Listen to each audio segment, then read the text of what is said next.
Pour comprendre ce que sont les réactions d'oxydoréduction, étudions rapidement un petit exemple. Lorsqu'on plonge une tige de fer métallique, donc ici nous avons du fer métallique, dans une solution contenant des ions cuivre, Cu2+, on s'aperçoit qu'un dépôt se forme sur la tige de fer, un dépôt qui est de couleur rouge. Voilà. Ce dépôt se forme tout autour ici. Voilà. Un dépôt rouge remplace petit à petit le fer qui est présent sur cette lame qu'on a ici. Quelle est la nature de ce dépôt rouge? Ce dépôt rouge est en fait du cuivre solide. On a donc du cuivre solide qui est produit ici. Le cuivre solide est produit par une transformation chimique qui met en jeu également les atomes de fer. Ici, le fer solide va se transformer. Alors, qu'est-ce qui se passe concrètement entre le fer et les ions cuivre?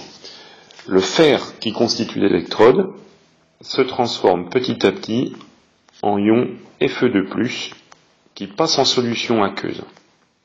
C'est-à-dire que ma tige de fer perd une partie de ses atomes de fer.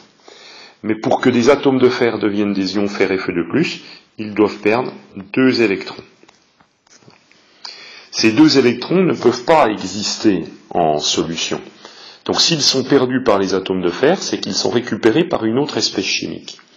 Et ce sont les ions cuivre Cu2+, qui sont présents en solution aqueuse, qui vont récupérer ces 2 électrons pour devenir du cuivre métallique rouge.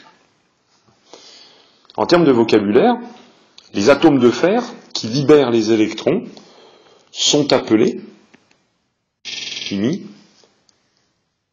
des réducteurs. Donc les atomes de fer que nous avons ici, c'est ce qu'on appelle un réducteur. Un réducteur, c'est une espèce chimique qui va libérer des électrons au cours d'une transformation chimique qui s'appelle une réaction d'oxydoréduction. Les ions cuivre Cu2+, qui eux vont récupérer ces électrons, c'est ce qu'on appelle en chimie un oxydant.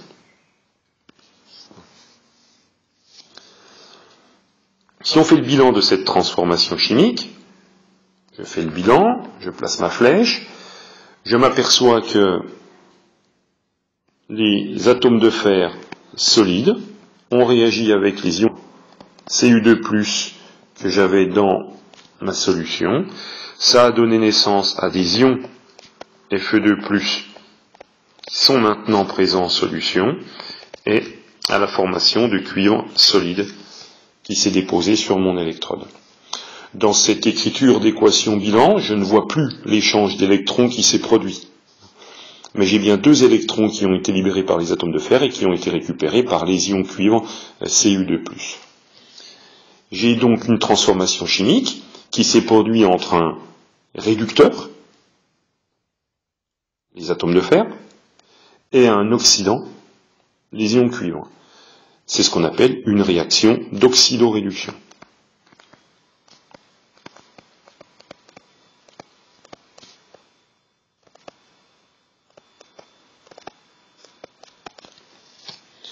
Cette réaction d'oxydoréduction fait en réalité intervenir ici 2 couples. Le chimiste parle de couples. Ce sont des couples qui s'écrivent toujours oxydant, l'oxydant / son réducteur associé. Alors ici, quels couples sont intervenus? Eh bien, on a le couple Fe2+ Fe,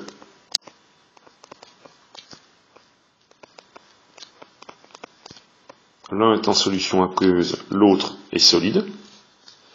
Et l'équation numéro 1 que nous avons écrite ici là-haut s'appelle la demi-équation associée à ce couple. Et l'autre couple qui a réagi dans cette réaction, c'est le couple Cu2+ Cu, Et l'équation que nous avons appelée là-haut numéro 2 est la demi-équation associée à ce deuxième couple.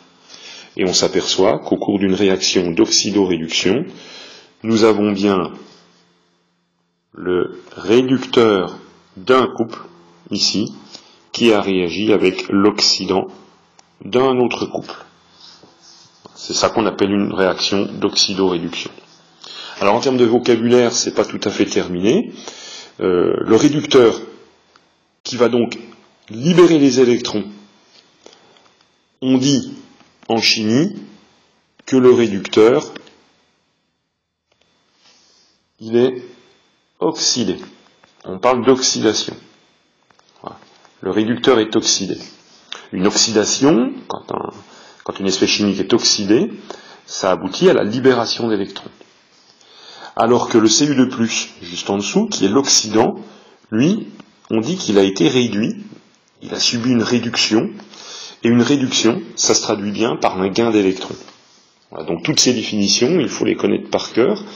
Le réducteur est celui qui fournit les électrons, au cours de la réaction, il va être oxydé, et l'oxydant, c'est celui qui va récupérer les électrons, et au cours de la réaction, on dit qu'il va être réduit.